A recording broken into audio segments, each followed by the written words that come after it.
हामीले तिमीहरूलाई दिएको माया हौसला र विश्वास सम्झनु। कहिले हार नमान्नु। जीवनले जति कठिनाई परीक्षा दिए पनि तिमीहरू त्यसभन्दा बलिया छौ। आफ्नो आत्मविश्वास कहिले नगुमाउनु। आफ्नो लक्ष्यतर्फ अघि बढिरहनु, किनकि तिमीहरूमा ठुलो कुरा गर्ने क्षमता छ। हामी तिमीहरूलाई सधैँ सम्झिरहनेछौँ। यो कक्षा, यो हाम्रो विद्यालयको आँगन, भित्ताहरूले तिमीहरूको हाँसो, तिमीहरूको आवाज सधैँ सम्झिरहनेछौँ। तिमीहरू नहुँदा यहाँ हाम्रो विद्यालयमा केही अधुरो, केही सुनसान महसुस हुनेछ। आज बिदाईको यो क्षणमा मैले बारम्बार सोधिरहेको छ कि साँच्चै अब तिमीहरूलाई हामीले देख्ने छैनौँ कि त्यो हाँसो फेरि त्यस्तै रूपमा सुन्न पाउने छैन। यही सोच आँखाहरू आफै रसाउन थाल्छन्। तर बिदाई भनेको अन्त्य होइन, यो त नयाँ सुरुवात हो।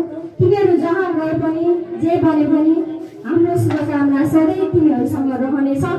अन्त्यमा तिमीहरूको जीवन सफल, सुखद र उज्जवल बनोस्। तिमीहरू सधैँ खुसी रहनु, स्वस्थ रहनु, आफ्ना सपनाहरू पुरा गर्नु। हामी सधैँ यही हुनेछौँ। तिमीहरूको सफलताको खबर सुन्न आतुर हुने।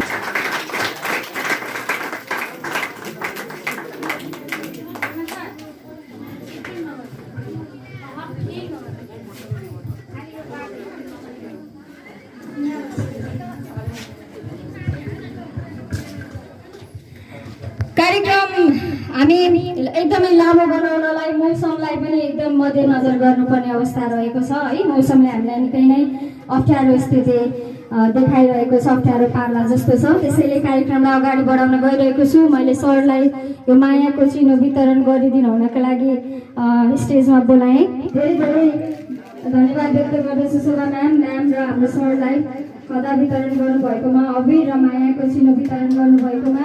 त्यसै गरी सोनाम तामाङ,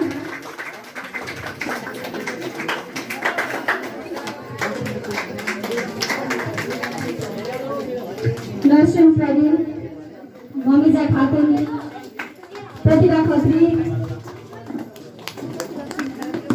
नमना सापकोटा, वर्षा कार्की, सदीक्षा अधिकारी, अनिता सेन्चुरी, रुक्मणी पौडेल,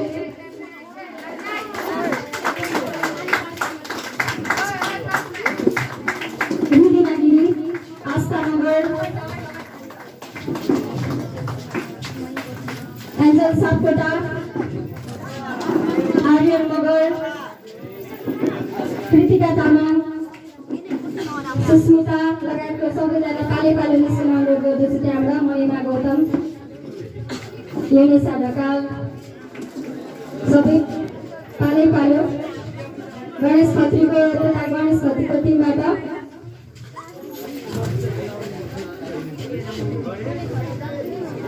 यता लामबद्ध बस्दा हुन्छ त कम्तीमा आएर बसेर आफ्नो मायाको चिनो खदा ग्रहण गर्नको लागि गणेश खत्री।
कक्षा नौकी बहिनीले एउटा गीत तयार गरेकी छिन् भन्ने सुन्नमा आयो। त्यसैले एलिसालाई यस बेला तयार गरेको विदाईको लागि तयार गरेको गीत स्टेजमा आएर गीत गाइदिनको लागि लिएको छु।